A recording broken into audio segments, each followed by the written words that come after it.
Hello, আসসালামু আলাইকুম। কেমন আছেন সবাই? Welcome back to another cooking video. আজকে খুবই মজার একটা রেসিপি। এটা হচ্ছে ঝুরা মাংস বা মাংসের ঝুরা। এটার খুব সহজ রেসিপি আজকে শেয়ার করব। তো প্রথম থেকে শেষ পর্যন্ত দেখতে থাকেন, তাহলে খুব সহজে আপনারা মাংসের ঝুরা বানাইতে পারবেন। চলেন ভিডিওতে যাই, প্রথম থেকে শুরু করি।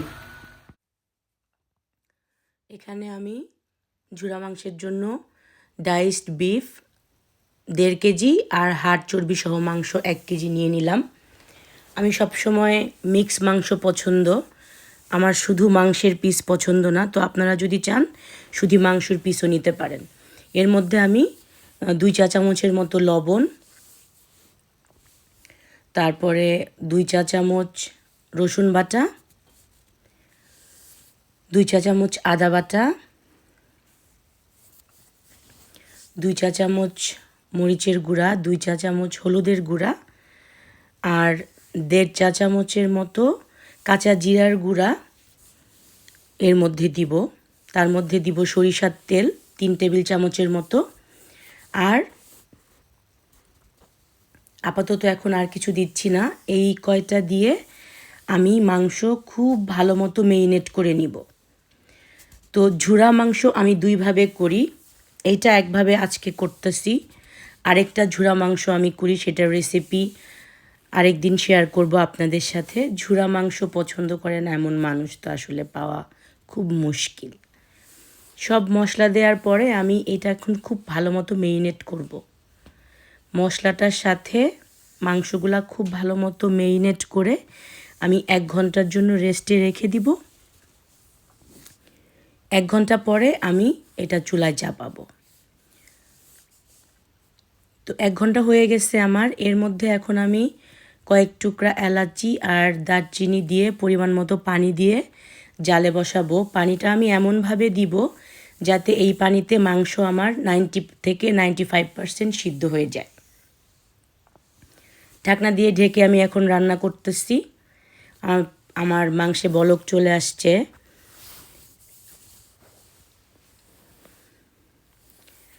মাংস সিদ্ধ হয়ে গেছে, যতটুকু আমি সিদ্ধ করতে চাইছি ততটুকু সিদ্ধ হয়ে গেছে। এই পর্যায়ে আমি চুলাটা এখন বন্ধ করে দিব। দেখেন আমার একটু একটু গ্রেভি রয়ে গেছে, এইটাও আমার লাগবে, এটা আমার পরে লাগবে, এই জন্য আমি এতটুকু গ্রেভি রাখছি। তো মাংসটা সিদ্ধ হয়ে যাওয়ার পরে, ঠান্ডা হওয়ার পরে আমি হাত দিয়ে এরকম ছোট ছোট টুকরা করে নিছি ঝুরা মাংস করার জন্য। সবগুলা মাংস টুকরা টুকরা করার পরে একটা প্যানে এখানে আমি সাদা তেল নিয়ে নিলাম। প্রায় 1 কাপের থেকে একটু বেশি সাদা তেল নিয়ে এর মধ্যে একটা শুকনা মরিচ দিয়ে দিলাম। এই শুকনা মরিচটা ভাজার জন্য খুব সুন্দর একটা ঘ্রাণ হবে। শুকনা মরিচটা দেওয়ার পরে আমি প্রায় 2 কাপের মতো পেঁয়াজ কুচি দিয়ে দিলাম এখানে। ঝুরা মাংসে আপনারা জানেন পেঁয়াজ একটু বেশি লাগে।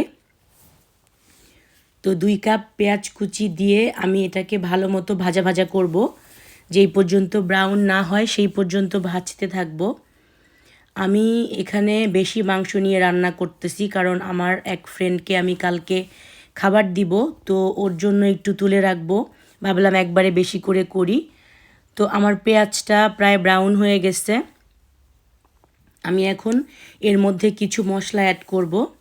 আপনাদেরকে দেখাচ্ছি কি কি মশলা অ্যাড করব।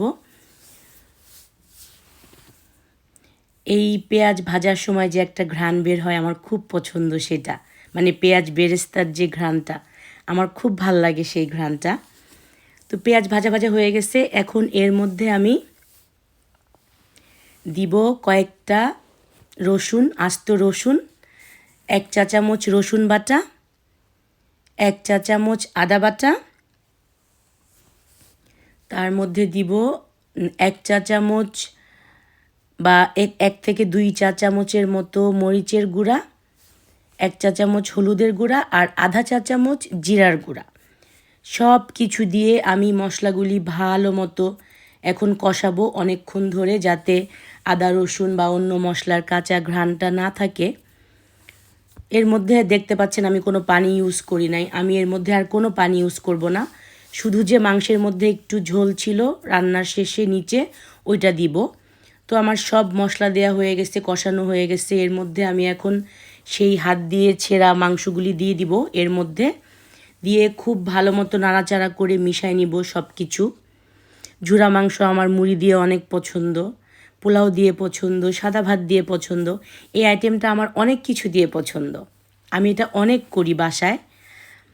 তো এখন আমি সব মশলা নাড়াচাড়া করে নিচ্ছি, মিশাই নিচ্ছি মাংসগুলোর সাথে।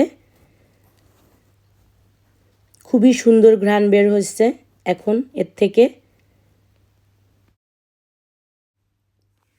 আমি 10-15 মিনিট ধরে এটা ভাজা ভাজা করার পরে 3-4টা এলাচি, 2 টুকরা দারচিনি আর 3-4টা লবঙ্গ একটা খোলা তাওয়াতে তেলে আমানদিস্তায় গুঁড়া করে ওটা মিশিয়ে দিছি। ভাইরে ভাই, এইটা মেশানোর পরে যে একটা ঘ্রাণ আসছে, আমি বারবার আমার হাত নাকের কাছে নিয়ে শুকতেছিলাম যে এত সুন্দর ঘ্রাণ বের হয়েছে। ভাজা গরম মশলার ঘ্রাণটা এত সুন্দর, এটা দেওয়ার পরে স্বাদটা অনেক বেড়ে গেছে।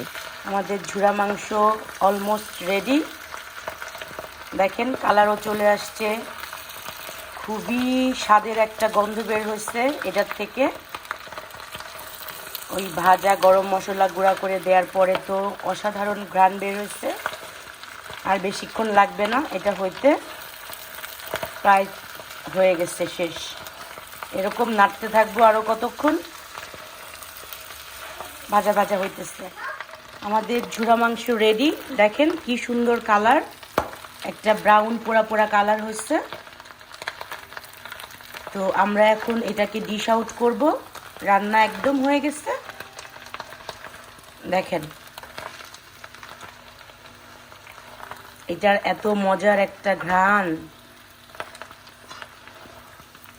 তো আমরা এখন ডিশ আউট করে ফেলি, আমাদের রান্না কমপ্লিট।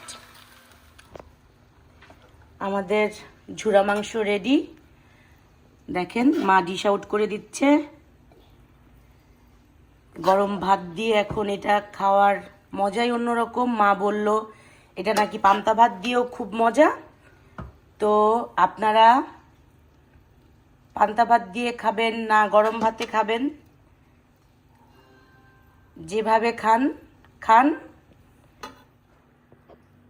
তো আজকের রেসিপি কেমন লাগলো জানাবেন।